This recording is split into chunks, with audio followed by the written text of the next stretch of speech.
I have with me Dr. Narayan on the show, and you're about to see my conversation with him. But before we go on to do that, I thought it would be wise to actually make an executive summary, so to speak, of all the things that you can actually hear in this conversation. So, what Dr. Narayan says is, in bull markets, things can get better than bigger than you can ever conceive. A very important trait in a good trader is to seek knowledge for its own sake. We never know when and how it will come to use. He says that a lot of traders lose in the market because traders are in the market not to make money but for the thrill of it. Market gives random rewards once in a while, and the thrill of it keeps the trader hooked until he gets wiped out. The fourth thing that he says in this conversation is success is equal to skill plus luck. The only thing in our control is skill. Increase skill to such a level that luck plays a smaller role in your success. Then about this whole thing about systematic trading versus discretionary trading, Dr. Narayan has this to say. He says that for a new trader, systematic trading makes far more sense. As one gains experience, the trader can get more discretionary as intuition based on experience begins to get stronger. Finally, all professionals from doctors, engineers, lawyers to CA spend years gaining knowledge and a few more as interns before being allowed to practice. Trading has no such regulatory requirement, but a similar kind of effort is required to be a successful trader. So, good evening. Welcome to this show, Dr. Narayan. I have with me Dr. Narayan here, and somebody who probably needs no introduction. He's been, somebody would say, the father of technical analysis in the country, in India. One of the finest technical analysts I know, and probably one of the best traders that I've been associated with. So, welcome to the show, Doctor.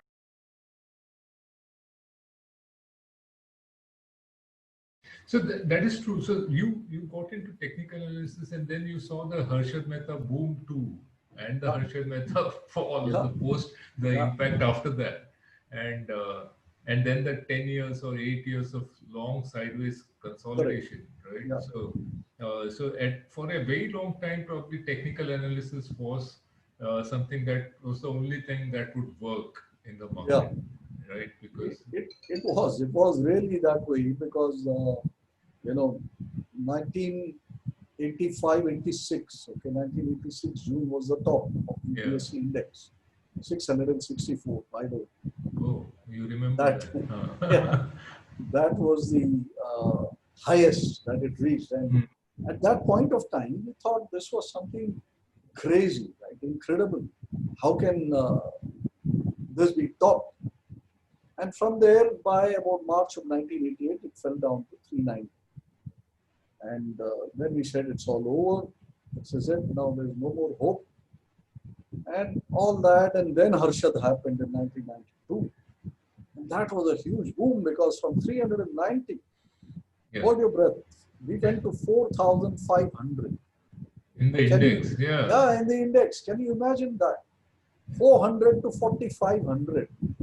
That's like saying now the recent bottom in the Nifty was 7,500 yeah, and then the Nifty becomes 75,000. correct, And correct. how, I mean, it just, Boggles your mind, right? yeah, it Yeah, just blows your mind, right? How that something like this can happen. correct, Now, of course, that was such a huge bull market that you needed nothing. You didn't need technicals, you didn't need fundamentals, you needed nothing. You just correct, needed to participate. correct.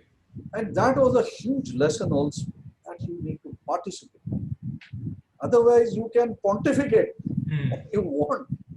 It won't make any difference. You needed to participate. So that correct. participation was something good, great lesson. Then the big bust.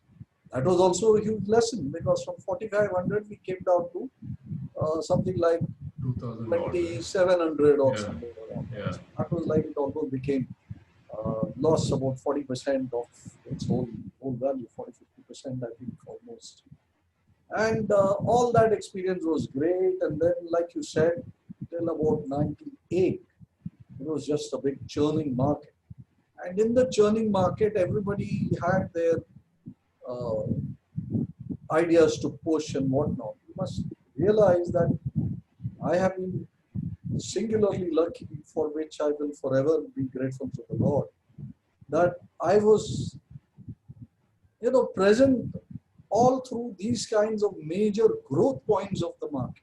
Correct. So that in itself was a huge learning. 1988-89, when the market turned around, that was the first time that Indian mutual funds came and started participating. So State Bank of India mutual fund and Canara Bank mutual fund and some couple of them like that. Correct. The Kothari Pioneers. Yeah, very, very small size one, but what shall we say? The mutual fund transformation of the market started happening. Correct. 1993 is when the FIs were allowed and they started to come. And that was a huge shift because Morgan Stanley came in and there was something called master gain, which most people wouldn't even know about. But then those who are going back to the 90s would definitely know what a furor it was. Created, yeah.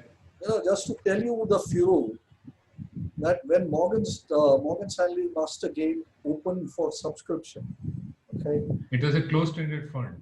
Yeah, and the line extended from Bank of India Stock Exchange brand. Okay. Yeah. By that time, the new building had come. And Correct.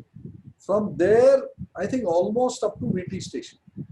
Correct. Without realizing that it was a fund where everybody will get subscription. There was curve trading, I believe, on that. Yeah, every kind of thing. Can you imagine a line stretching from, all the way from Flora Fountain till VT station just to give your application form. So that was the kind of thing.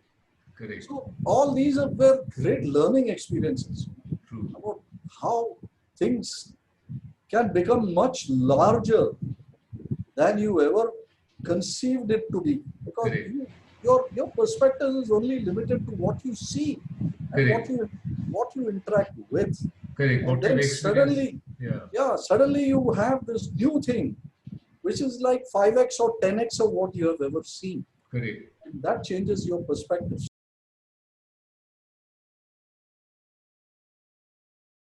Yeah. Right. So a couple of other questions I had, or probably we will run out of time for this one, this particular show. We'll definitely have another part 2 of this coming up, and if it requires a part 3, we will do that. Sure. Because there's enough of importance in what you say here for everybody. So the other question I had was that you did technical analysis. You have seen the markets through 99, 2000, the Ketan Parekh fall. Then you've seen the emergence of derivatives. Because till that time, whatever you have traded and done is in the Badla segment. And the fact that even in the B group of BSE, I remember there was this whole thing about trading period. And then if delivery didn't come, the buyer could just continue to be long and not have to pay, right? So there was this crazy stuff that used to happen. And Badla was also incredible. There's no margin, just do Badla and you're fine, right? Yeah, absolutely. So then you see derivatives come in, which is probably in 2002 in the Yashwant Sinha regime, right? So that comes in. And then, if I remember right, by 2004, you are head of derivatives in ICICI Securities, right? And which was probably the best broker of in derivatives in that day. And so it is 2 years from the time that is introduced to being the person who heads the biggest department of derivatives in the country. Well, see, fortuitous things keep happening in your life. So, what happened was that in somewhere around 2001, one publisher approached me to write a book on derivatives. Right? Okay. Yes. This was Marshbrough publication from Delhi. They came and through a friend of mine, they came and said, derivative markets are going to be allowed or introduced in India. So can you write a book?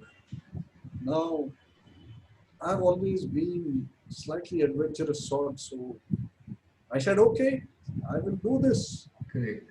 And I took up that as a project, and then I think a very large portion of 2001, I spent reading up voraciously on whatever was the derivative market.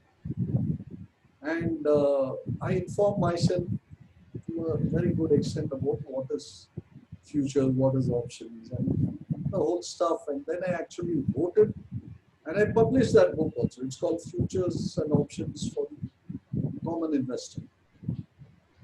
The book is out of print and is no longer available, but I have a copy or two in my house, just a relic and a symbol of what I did back then.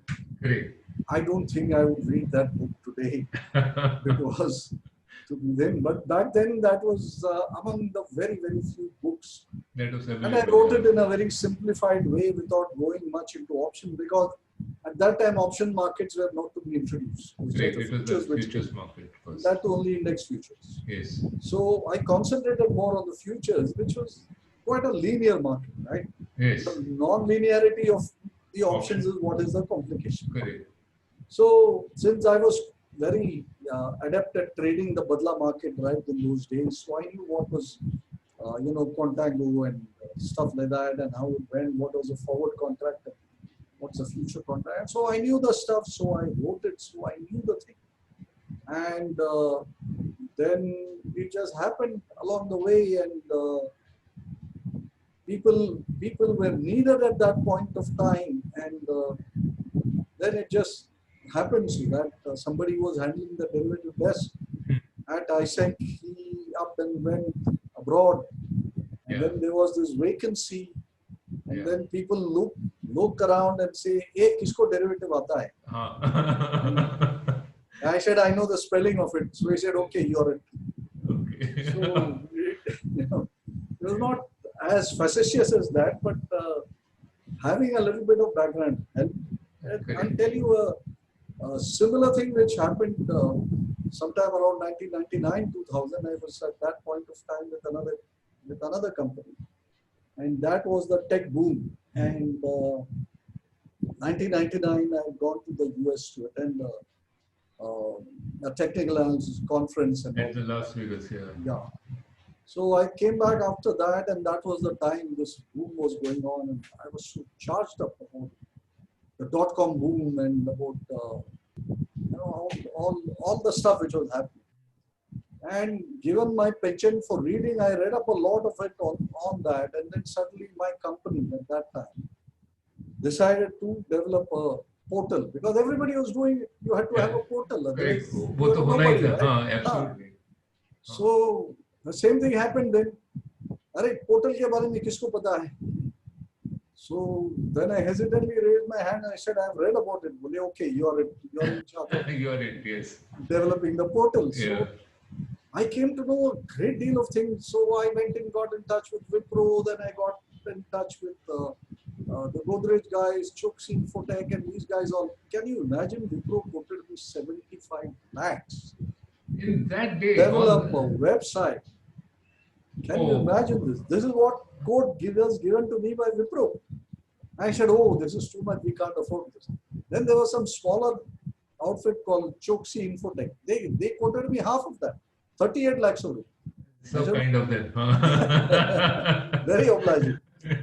Then I decided to go to Bangalore because that was the hub. And in Bangalore, I went and then I met with some 8-10 different developers of portals and websites and all that.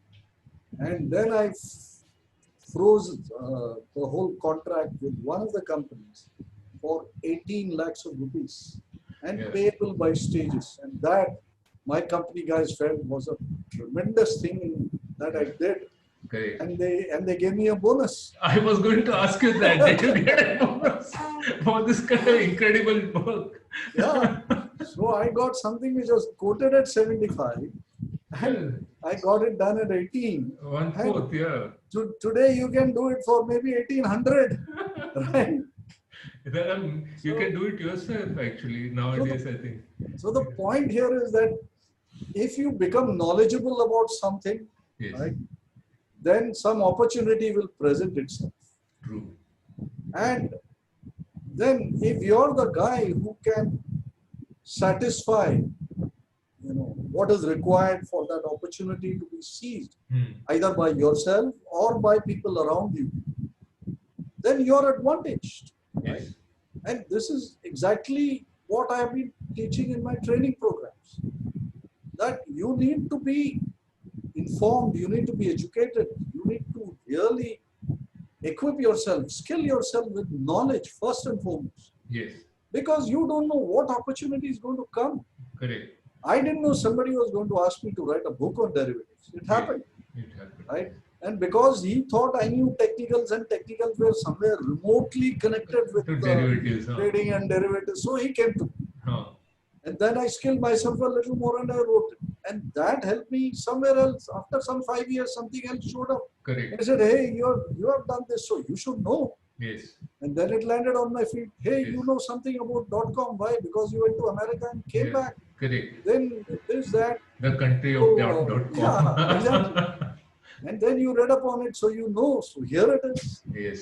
Each of this has been hugely enriching as an experience. It has laid the foundation for so many things that happened in the future. Correct. So I think education is the key. It's not just education, as far as I can understand this, what you have just said. It's the process, it's the love for, enhancing your knowledge that is the key, right? Yeah, that has to be there. Yeah, you didn't really know that this was going to happen because you didn't read because of that. You actually just kept reading. You read because you love to do that. And because of that love, something happened. Right, so that absolutely.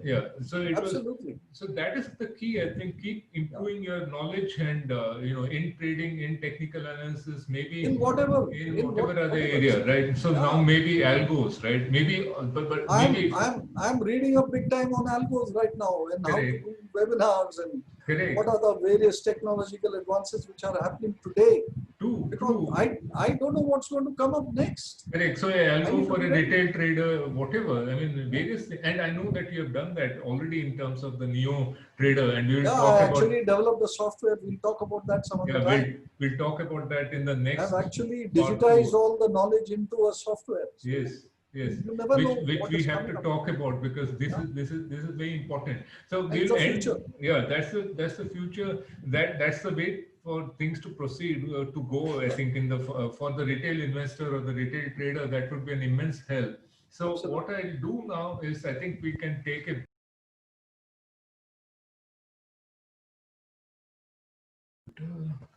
So good evening, Doctor. Welcome back to the part 2 of our conversations.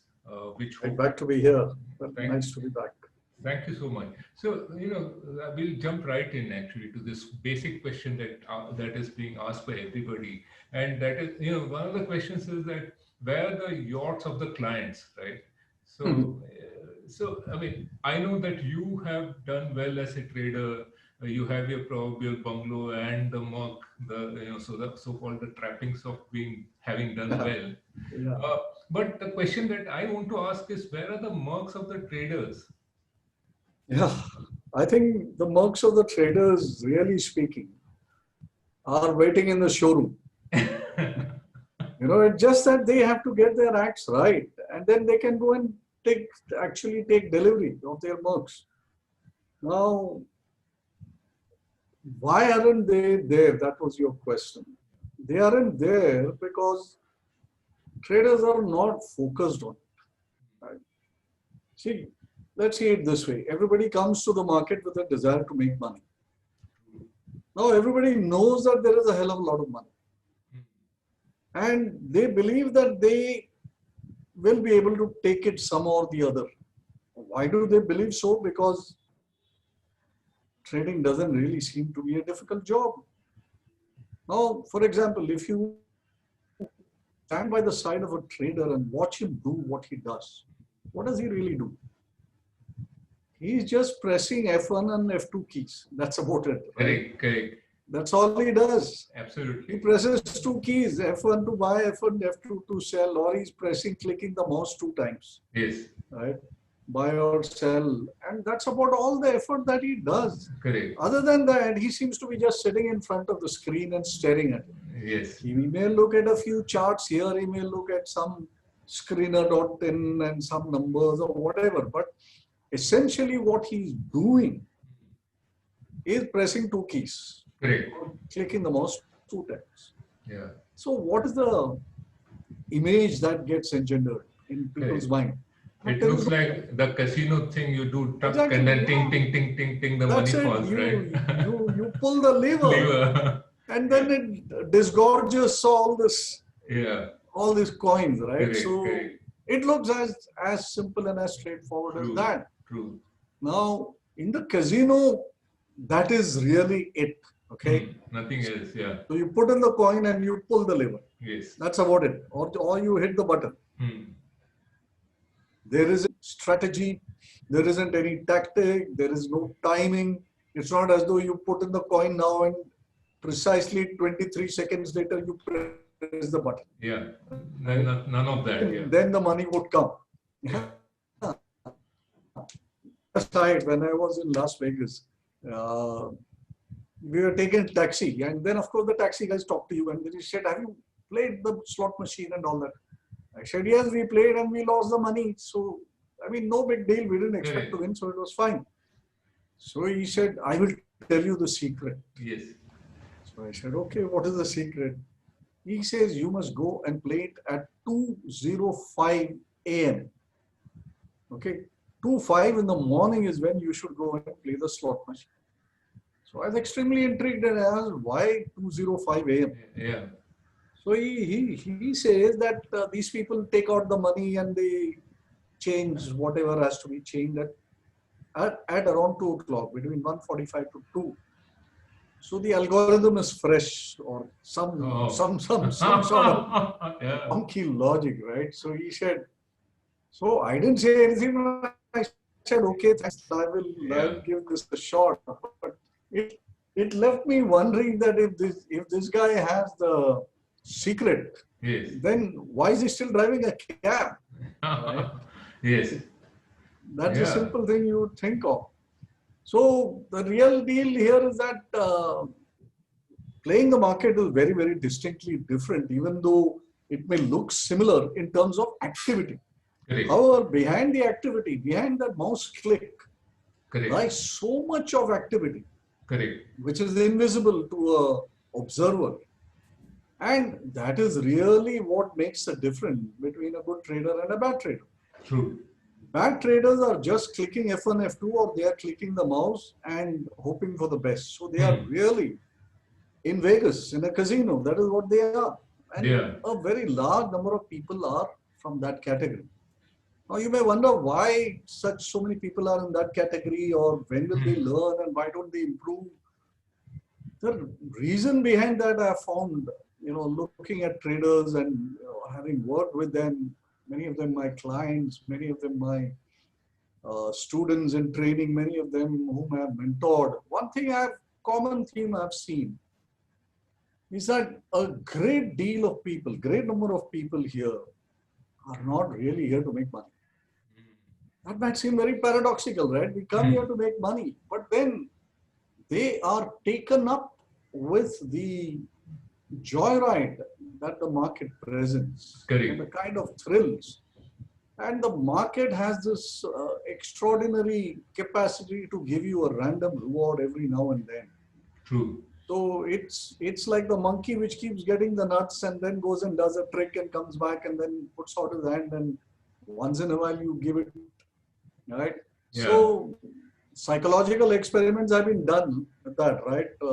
You give the rat a cheese or you give it a shock. If you give it a cheese every time, the rat does exactly what you want it to do. Yes. But if you give it cheese once and then 3 times and the 4th time you give it a shock and all that, the rat gets extremely confused and doesn't know what to do anymore. Correct. So I call it the market is a bad dog trainer. Absolutely. So consistency. It's even worse. Yeah. The market gives you random cheese blocks. That is the random rewards. Yeah. And then when you are expecting cheese, it gives you a big bloody shock also. Correct. Right? So there's no consistency. There's no consistency from the market. But most people think the market needs to be consistent. They fail to realize that it is them who has to be consistent. Yes. And that is a learned skill. That's a cultivated habit which takes months and months and months. But who has the patience? True. They all want the money yesterday, right? Yeah. And that is why the Mercedeses never get sold. They're all still in the showroom only. But the guy who gets it right says, this is not about the system being consistent, but it is me who has to be more consistent. Yeah. And I need to know when the cheese block is on offer and I need to know when those shock emitting diodes are on offer, and I can avoid the latter and go for the former, then hell, the Mercedes is yours. Hmm. Absolutely. So it's a great requirement for individuals to take on the responsibility, to learn, Correct. to practice, and to make it a skill, and then work that skill, kind of continuously. Hmm. So it's like there is no end to the learning, right? Yeah. But learning, when you go through it, is all information. It's just information. When you attend a course or you read a book or you Totally. watch a video, it's Yeah. all what you get is information. Now, this information has to be rattled around in our mind and seated into our mind in the correct crevices wherever they belong, so that that information will convert into knowledge. But knowledge by itself is not enough to give you success. Now, knowledge does not remain there until you practice that knowledge. It's the practice which really seeds that knowledge well within the crevices of your brain. And then over time, that practice will convert it into wisdom. Now, wisdom takes a little while, so the practice has to be there for long. So it's really, you can attend 20 courses. That's no big deal, right? You just spend a few hours per course and then, Correct. yeah, you've got it all. You can read 10 books. What's the big deal? Nothing much. A few hours of your life are spent. Correct. But the key is converting information into knowledge. That requires you to think about what you have learned and then see where it applies and how you're going to apply it. Then actually, and that is when slowly convert into wisdom. You can lose knowledge by not practicing it, but wisdom will stay with you forever till the end of your life. True. And that is what makes a difference. The people who gravitate from information, see, those who are there for the fun, they don't even get information. Correct. So they are hugely disadvantaged anyway. So they are there to get slaughtered, and they do get slaughtered. Correct. They are the lemmings. The ones who make the effort to inform themselves, they think they have done their bit, but they really have not. Then the people who take that information a little further, they also think that they have done their bit, and they get disappointed when the results are not good. But that is also not it. Correct. And then they go and change the trainer. Yeah. No, the trainer doesn't want, the software is no good, my broker is all bullshit, whatever.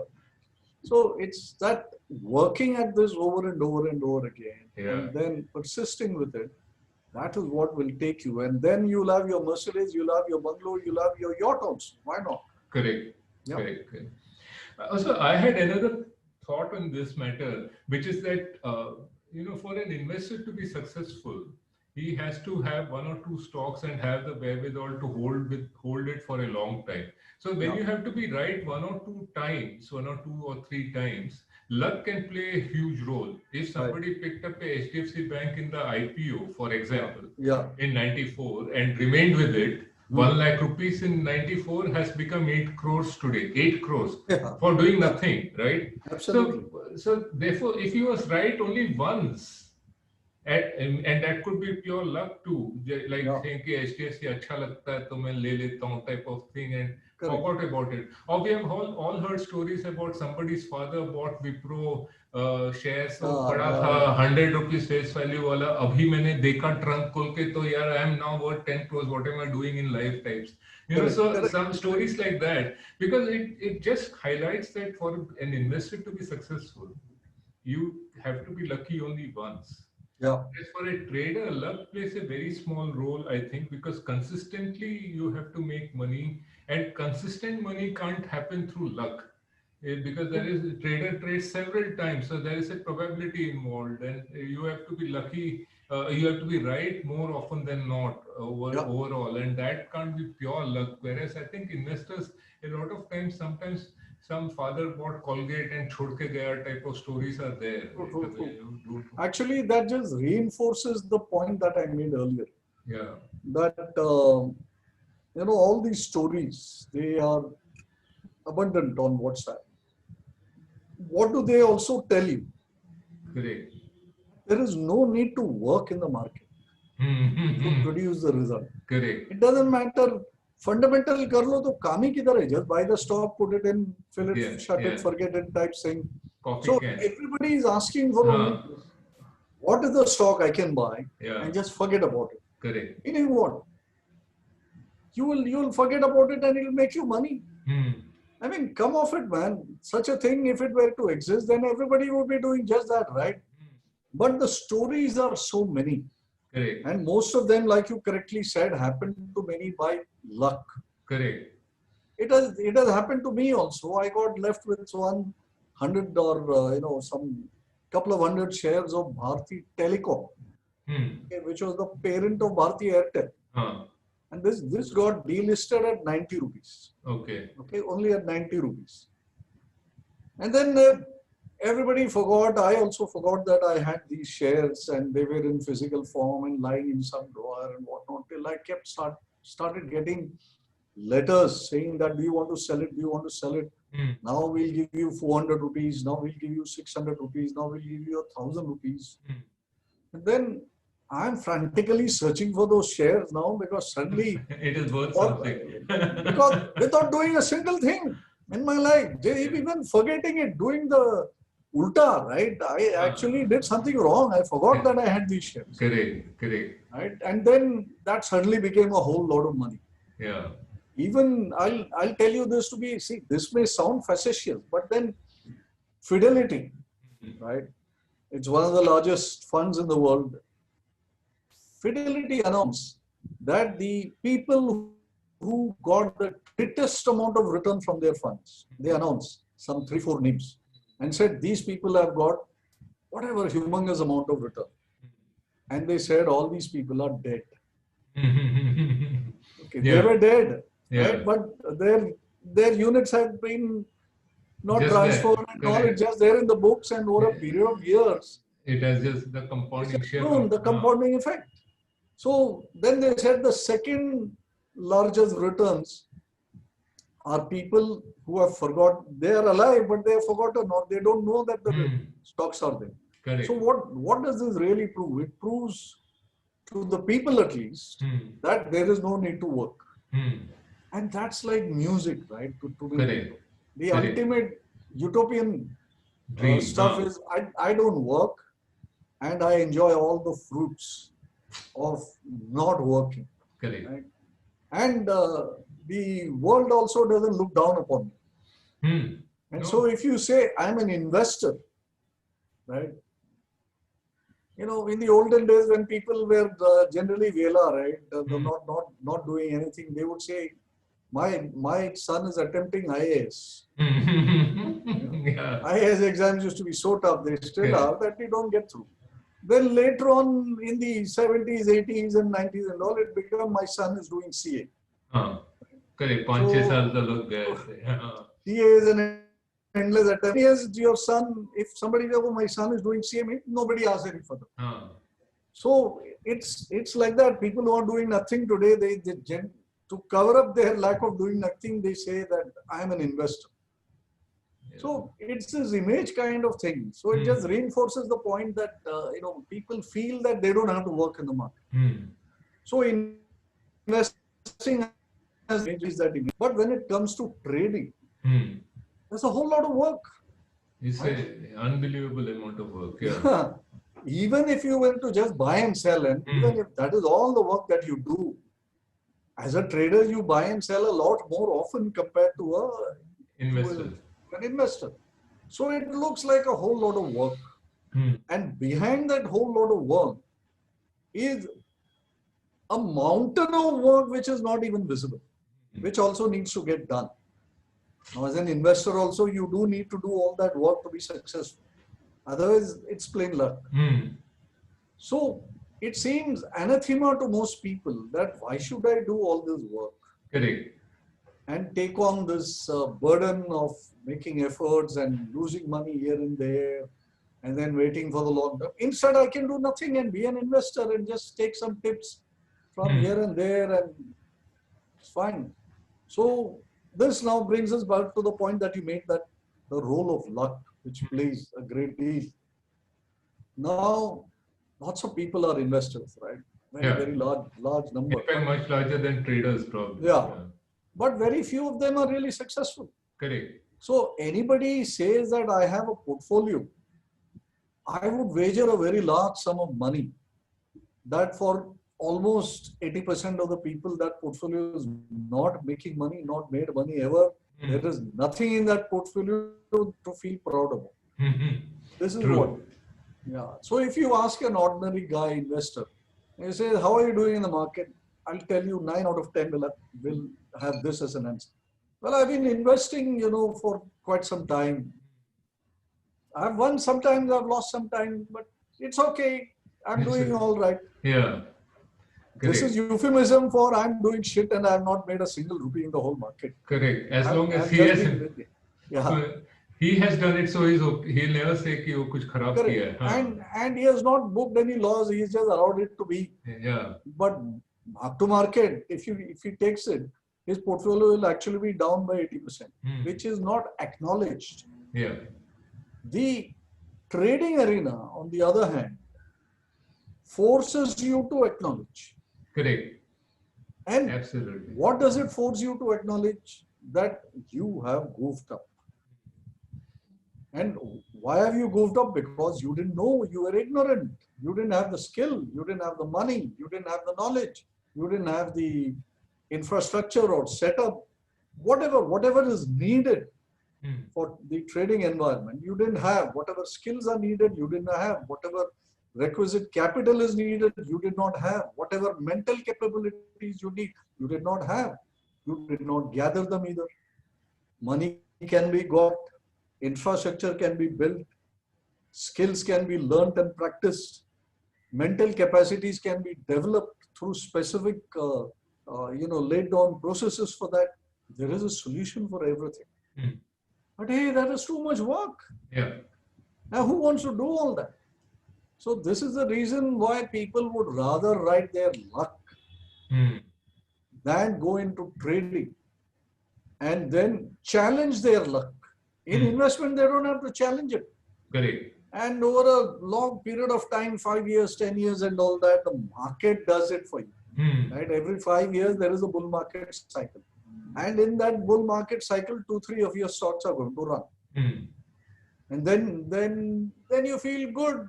कि बाकी नहीं चला तो कोई बात नहीं, ये तो चल दिया ना, I'm okay now. You're okay now. Yes.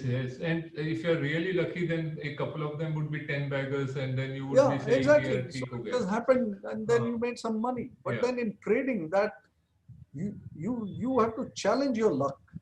So if you have to give a definition for success in the trading arena, or indeed in life itself, success is equal to skill plus luck.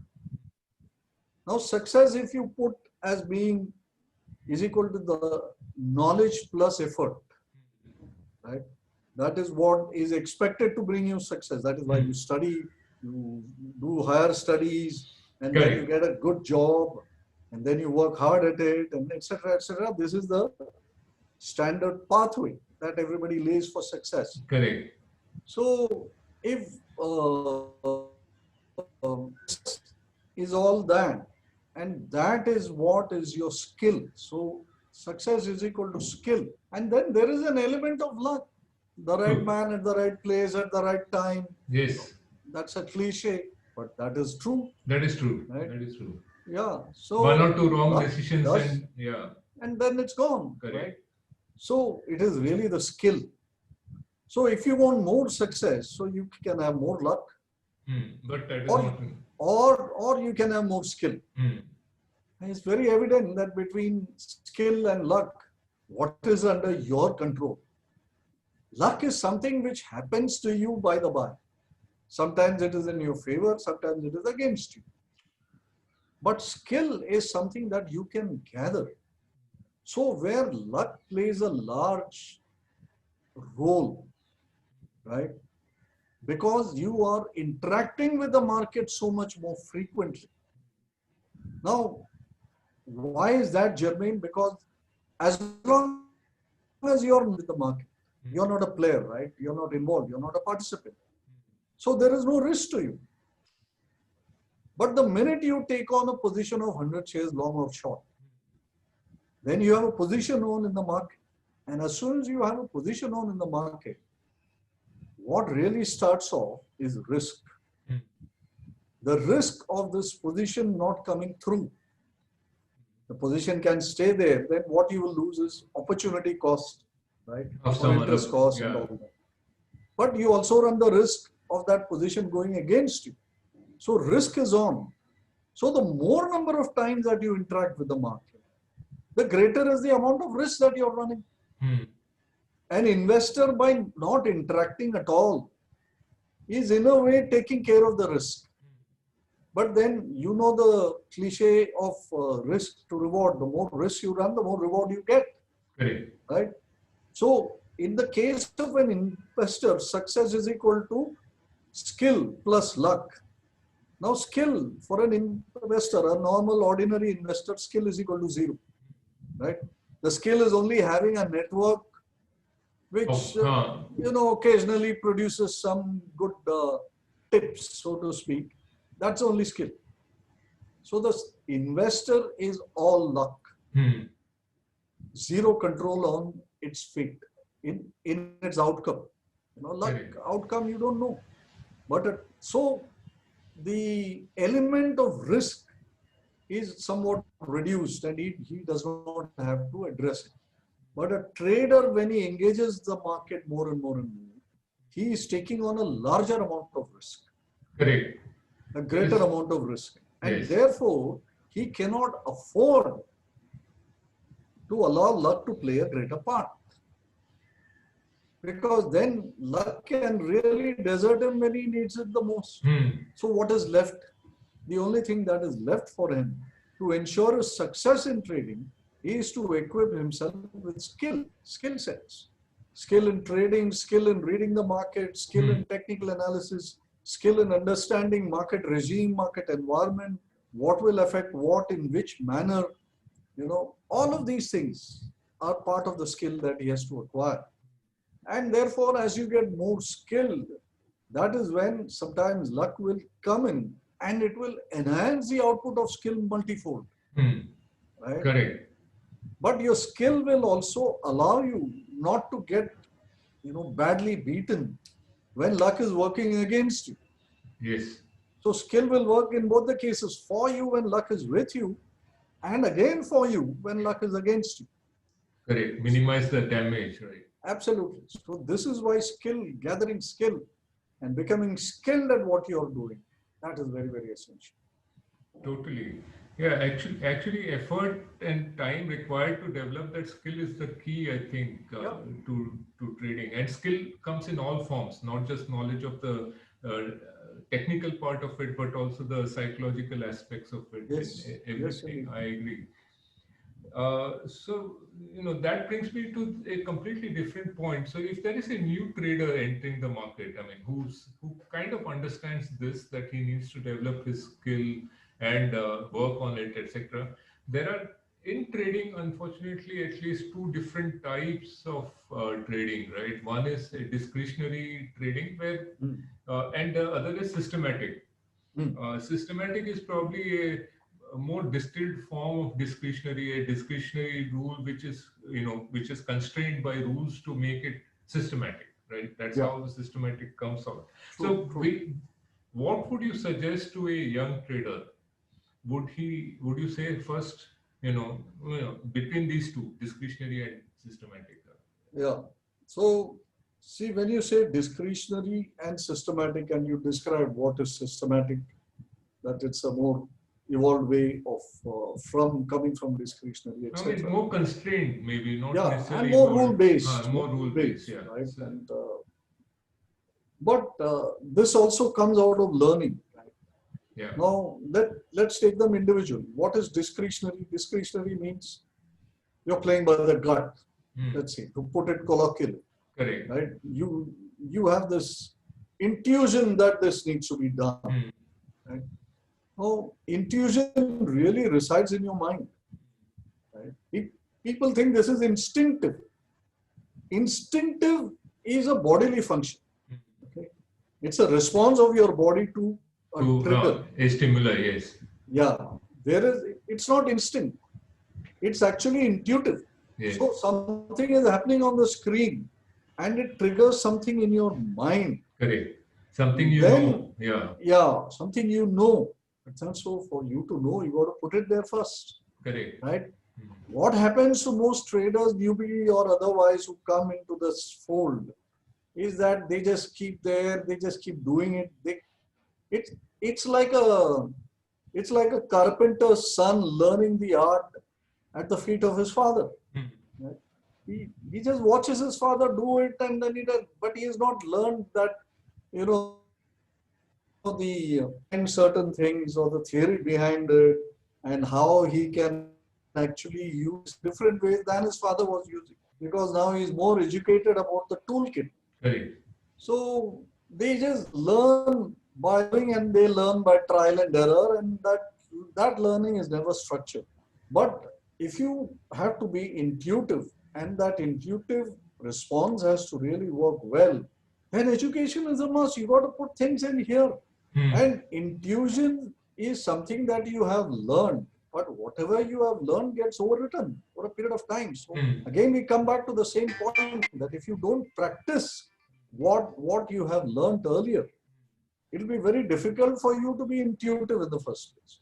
Correct. So a discretionary trader is more of an intuitive trader, but you got to be quite experienced and learned for being a discretionary trader. Hmm. Otherwise, you need to go towards being a system-based trader. Now, a system-based trader means he has to design a system. Correct. What is a trading system? It's composed of just 3-4 elements. One is you need to be able to spot an entry. Hmm. Right? So you need to define certain Certain elements things. together Yeah. to define the entry. So once the entry is done, then you need to define the risk. So you have to put together the elements which will constitute the correct kind of stop loss. Now the stop loss can be set in various ways, but then the risk has to be addressed, because once a trade is in, like I said earlier, your risk is on. Hmm. Then the third is you need to have an exit mechanism. Now the exit mechanism also can be varied depending upon a target exit or a trailing stop exit or a event based exit. That event could be something actual event physically, or it could be a technical event, it could be a fundamental event, event based in general. So these are all the various elements of a system. Now to put all these together also, you need to have knowledge. Correct. Without having the correct knowledge, you cannot build a system. Hmm. And then this system has to be back tested for validity. True. Right? Why do we do back tests? We do back tests so that we know at least in an idealized environment where there is no execution flaw, right? The system says buy and that gets bought at exactly that rate. There's no slippage. In real time, the problem is slippage. There are various other issues. And our own hesitations and procrastinations and delays of various nature. Yeah. But in back testing, it is flawless execution. If you cannot get a positive outcome with flawless execution, then that system which you have designed, no matter how long you took to build it, has absolutely no chance of working in real time. Correct. So that is why system building requires some skill, system backtesting requires some skill, and system backtesting is not just looking at it and say, "Arey, idhar bhai aaya, udhar bhai aaya," and all that. Our mind has this infinite capacity to fool us only. Correct. So Correct. you Visually, look at it and visual backtesting is one of the worst things that people do, but 90% of the people only satisfy themselves with visual backtesting. They say, yes, this works. But they conveniently overlook that 135 squiggles which came and took away all the profits that you otherwise got in those big swings that was seen by your eye. Yeah. And when you're doing visual testing, and there is this saying about what is the difference between paper trading. Like back testing is paper trading, right? What is the difference between paper trading and real-time trading? It's something which is based on psychology. in backtesting, in paper trading, you are driven by the will to succeed or the desire to succeed. In real-time trading, you are actually driven by the fear of failure. True. So that's 180 degrees apart, True. where you are only looking to succeed and where you are fearing failure. Correct. These are poles apart in terms of mental state. Correct. So then, if your system cannot stand up to the rigors of a back test, a simple back test, you can just use a moving average, right? Just use a moving average as a back test, for example. It can't get simpler. Even if it doesn't stand up to that, then it has no chance of working in the market. So you need to test the entry, you need to test the stops, you need to test the exit, and all of this need to be done. So even for a system-based trader or a discretionary trader, knowledge is the first thing.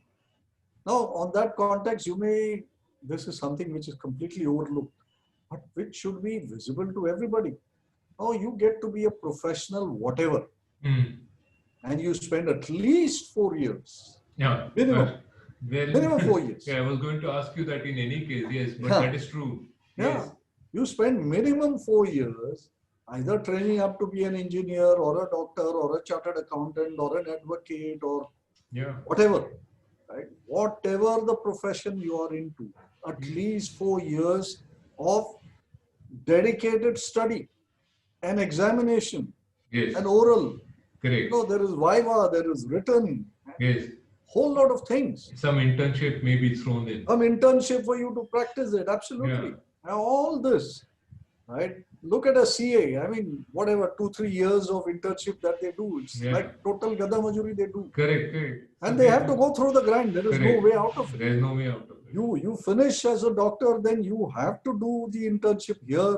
You need to do a rural posting. You will be sent to some obscure village near Palghar or something with nothing, not even some water to drink or a proper room to stay, but you got to go and do it, right? So much of rigor which is going on before you are sent out into the world to practice your skill. Correct. Here you have 1 million people who just get up in the morning and think to themselves, hey, I'm going to buy Reliance today. Right? And as though it's going to be right.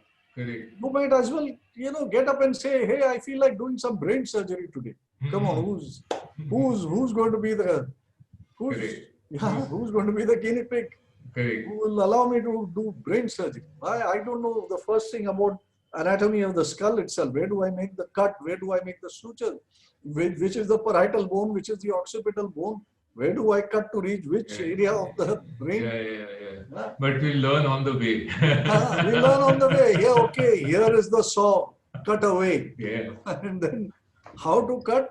You bloody slice half his brain away also. That's what will happen. Correct. So that's what people are doing. They are slicing away their money. Yes. With every brain surgery that they are attempting to do in the market. So this is what it is. You got to gather the skill. There's no other way. Correct. Absolutely no other way. Yeah. Then you will have your luck working for you. Correct. Give your dues actually, so to speak, right? I think it was Mark Douglas, perhaps, in his book, who said that impatience with the learning process and impatience to create earning process is the undoing of almost all the traders. They are so impatient about learning. They don't want to be patient and learn the whole thing together. Okay, एक किताब पढ़ लिया, enough. RSI का बता दो मेरे को 40, 60, 70, 30. Okay, I'm good with RSI. That's it. Let me have a go at it. Correct. Right. Yeah, not just that. I mean, when I find this actually, when I try and talk about the psychological aspects of trading and the fact that trading can be boring or should be boring according to me, rather than the moment you find trading is exciting, then you know you're going the wrong way, right? Yeah. Or you moved in the wrong direction. Either you have over traded or you have, because then the moment it is exciting, you are gambling literally. And if I give all this gyan, I can almost see the people who can say कि यार ये क्या कर रहा है? He's only supposed to teach me how to give me Yeah, that one technique, and then I'm correct. supposed to make So money. ये हाँ ये yeah, कहाँ से when are we एकदम going to get to the हाँ real thing? करे ये ज्ञान क्यों बांट रहा है? Right. Right. So this is It's true. It is true because we do a lot of training programs at our company, correct. and trading psychology is something very close to my heart, and I love to teach trading psychology because I feel it's 90%. 5% is fundamental analysis, and 5% is technical analysis. Yeah, That's all it is. correct. It's Without that, 90% is your psychology, yes, right? But we announce programs for trading psychology, and you get and like some what, two guys, yeah, two guys sign up for it. And then you announce a program saying that the secret RSI method for making money every day. Yeah. And then 200 people sign up for it, and they're all like, "Oh, kabhi start ho raha hai, kabhi start ho raha hai." So this is the way it is. People want, give me a fix, give it to me quick. Correct. But trading psychology, you're asking them to introspect. Yes. Think. That's like anathema. It's completely anathema. And particularly so when I've been trading the market for 6 months and I'm having a ball. And you're telling me that what I'm doing is wrong. And it has to get boring. What do you want me to go to SL World and sit on those rides and close my eyes tight? Yeah. Sorry, I think. Let's get over in about a matter of a minute. Yeah. But you don't have any fun. Correct. The fun is when you keep your eyes open and watch the roller coaster go right up to the peak. Then it hurtles down, and you can see it, and you can see the others in the roller coaster screaming. Yes. The environment is going so swiftly by. That is really the excitement. But if you shut your eyes and sit there and pass it, then you'll say, okay, what's a big deal? What am I doing all this for? Yeah, you're actually asking people to shut their eyes and sit there. So it doesn't work. People don't understand it till they spend about 5 years. Correct. They Actually, not had any success. If there's anybody listening to this I'm going to say one thing, that any trader who wants to actually make money and wants to look at it as a proper professional should probably get in touch with you and try and force you to give that psychology or trader kind of course to them, because I'm sure that is the key thing that will determine whether he ultimately becomes a successful trader or a unsuccessful one, right? It's the one single element separating successful people from unsuccessful. Let me give you my own story, right? On this very thing. I told you I've been trading from 1980 and all that. Yes. So I was no different. Hit and miss. The boom came. The market made me money. 1984, 85. Then I gave it away. Then I made it back. Darshan Mehta boom. Then I gave it away. Then I made it back. Then I gave it away. Then I made it back. Just kept going that way.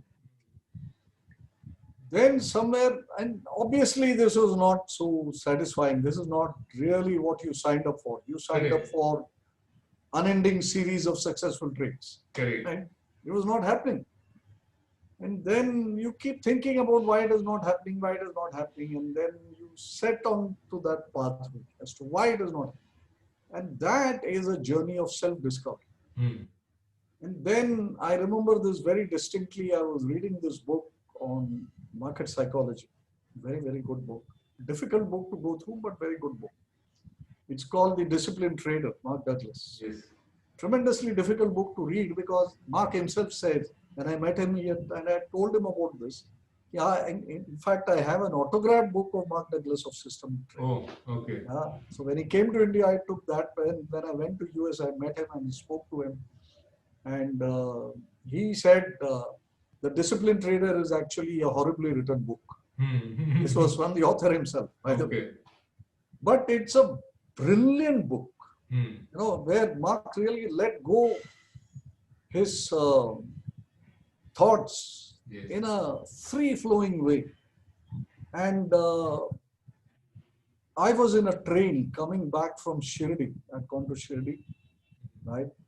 And then I was on the train back, and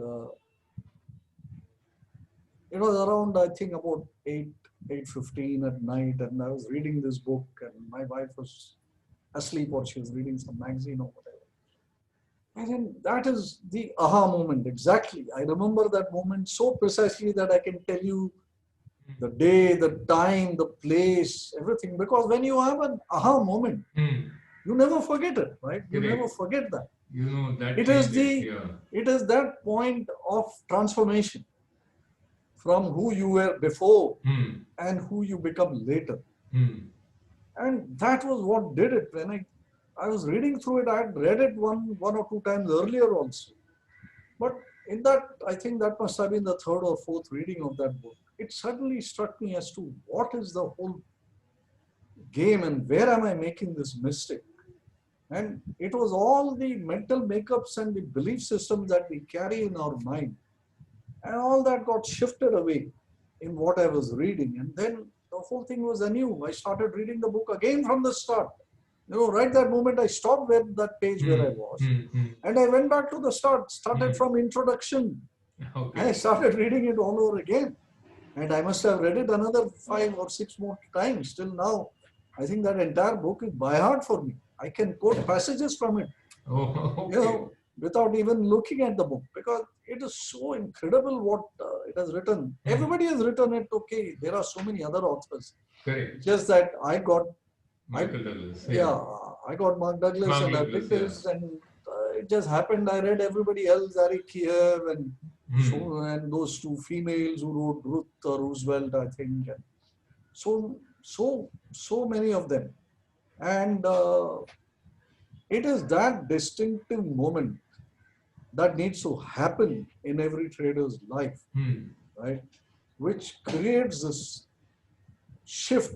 We can call it a paradigm shift because it is a paradigm shift because you see the market in a different way, in a way that you are 100% responsible for every single thing that happens to you, right?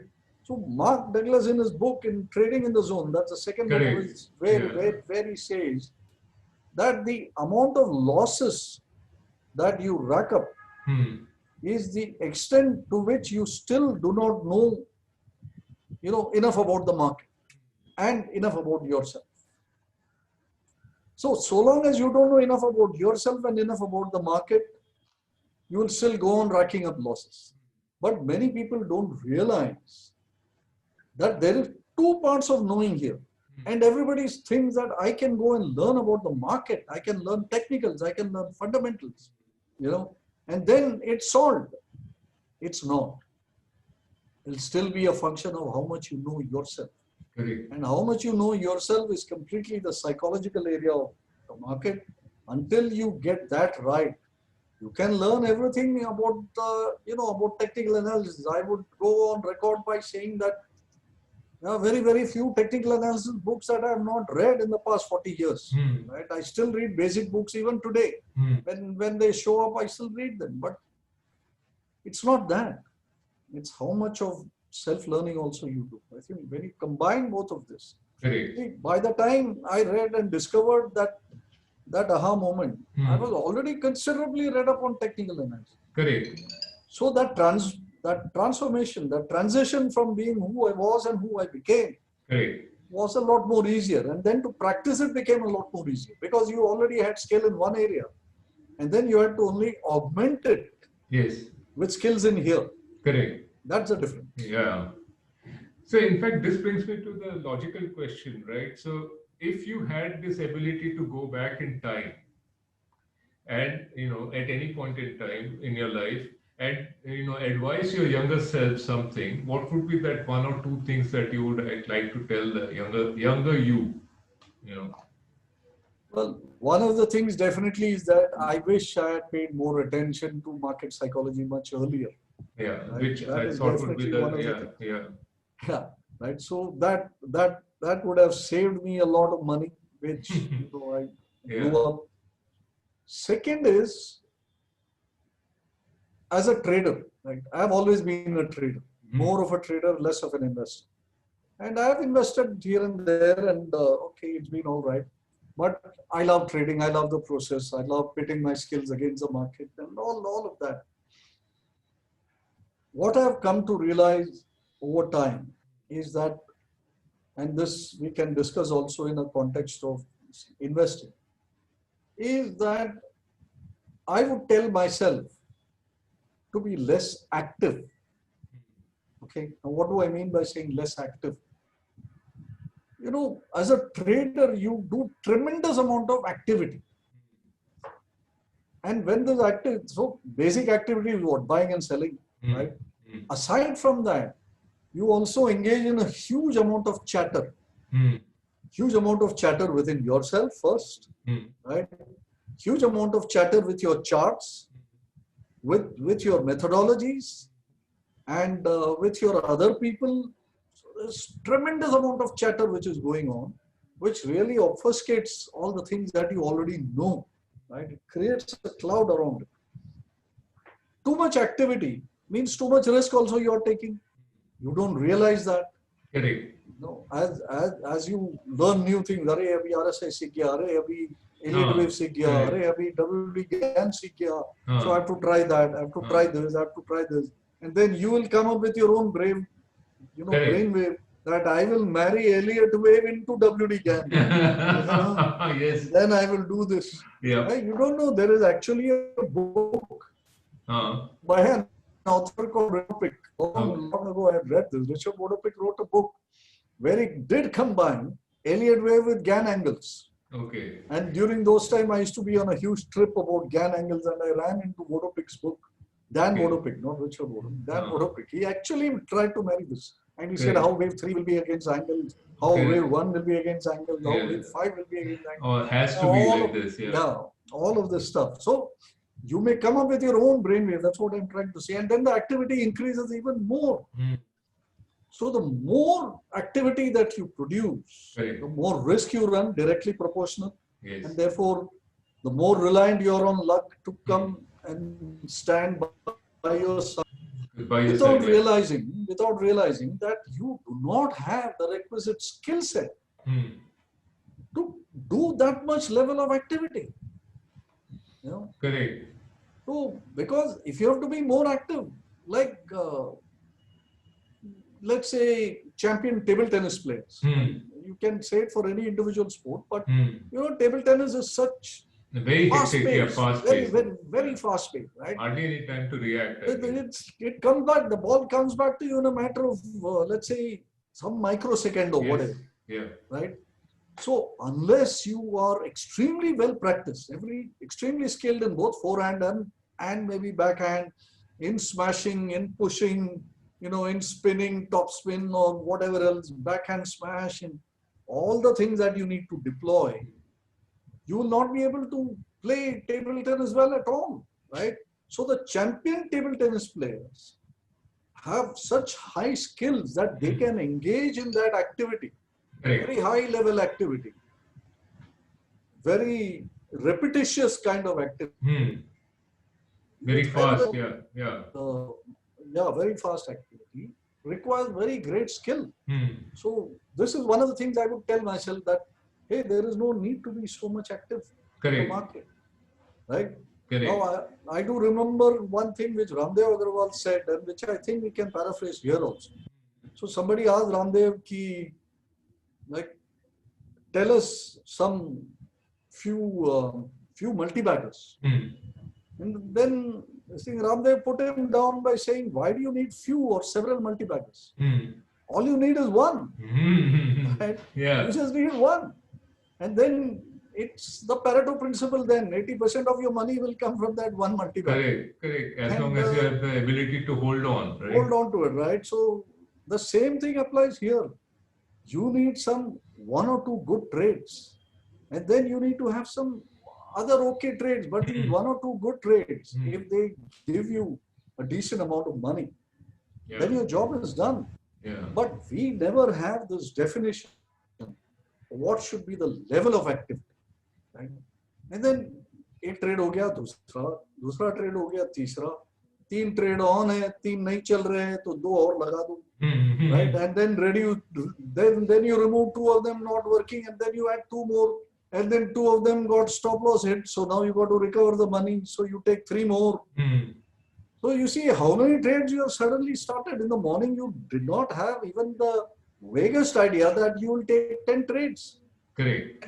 Then you always want to have revenge. So you took Bank Nifty, you went short today morning, then it went up 100 points. And then you said, Array, then you were forced to cut, or you are sensible guy, so you apply your stop. But you can't take your eye off it because the damn thing has taken your money. So then it goes up two more green candle on the 5-minute chart, and then a red candle. Then you say, oh God, I was wrong in cutting it. And in that red candle, it's going to now collapse. So you go and sell. And then it shows you one doji there, and then it puts up another big bloody green candle. So you got to cut it again. And then it does it the second time. So you go in second time. So revenge trading and not giving up and all these kinds of things. At the end of the day, you have made some 23 trades and made your broker a very happy man. But you have minus 10,000 rupees to show at the end of the day. What was the main problem? The main problem was too much activity. So if there is one thing that I will definitely want to tell myself, a younger self of mine, is that if I had just reduced activity, concentrated on what I knew, and looked at the correct setup, because I knew how to make the correct setups. I knew all of those things. I had learned it, I had practiced it, I had developed system. Correct. But if I had traded less, meaning not in frequency, not that out of laziness, not out of fear, not out of procrastination, not out of any of those, but out of choice. That I need to take this. This is the most high probability among these all, and that really produce the change. I think these are the two things that I would really want to look at. Yeah. So and they are not method oriented. Correct. They are just practice oriented. Correct. Yeah, that's it. So I was thinking that maybe we can take a break today and continue this conversation for the third and last time, maybe tomorrow. I think it might also have got a little heavy for people with all this psychology talk. Maybe they were all waiting to hear the magic moving average number or the correct that you actually trade. Correct, the Zingy RSI setup that I use. Yes. So maybe we can give it to them tomorrow. Let's see if we can. Yeah, we'll probably have. We'll talk about that a couple of systems that tend to work. I think we should. We should do that. We should. And maybe there may be people who have tuned in for that, and we don't want to cheat them of their. Correct. Absolutely. I mean, and I think that we can say definitely that something like that will happen in the next part of our program. And maybe we can also go on to talk about a bit of the algo trading thing that is the big time activity today that everybody talks about today. Sorry. And finally, some thoughts on that matter, etc. And you have your own neo trader, which I would like to learn a bit more about. And so maybe that is what we will keep for the next part of our program. We'll do that. Yeah. We'll do that, and then I can, come back and we'll finish this program properly. Done, sir. See you in part 3. Thank you. Thank you so much for your time. It has been incredible, a great blessing actually to be able to hear from somebody as experienced as you. So we will do that tomorrow then. Sure thing. Okay. Bye. Bye.